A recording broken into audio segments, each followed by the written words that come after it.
આજ જગ્યા ઉપર અમે જનમંચ હોય, રિવર્સ દાંડી યાત્રા હોય કે ધરણા હોય, રેલી હોય, યાત્રા હોય, બધું કાઢી ચૂક્યા છીએ.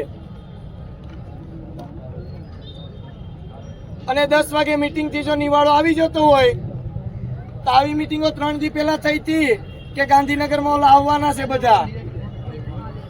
તો કેમ ભાઈ પેલા કેમ નિવારણ નો આવી શકે?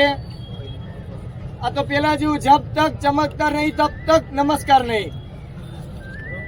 આપણે મોટી મોટી ફેંકતા કે મોટિવેશન સેમિનાર મને કરતા નથી આવડતા, પણ મને એટલી ખબર પડે કે જ્યાં ખોટું થતું હોય ને ત્યાં આગો બાપ હોય તો કહી દેવાનું, બાપા આ ખોટું થાય. ન્યૂઝમાં કીધું હતું કે કર્મયોગી ભવનના બીજા માળે એક કમ્પ્યુટર છે, ત્યાં બાજુમાં એક માઉસ છે, એમાં એક બટન છે. એ બટન એક વ્યક્તિથી નથી દબાતું.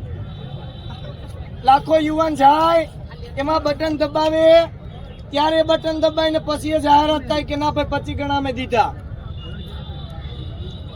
અને તમે એમ વિચારતા હોય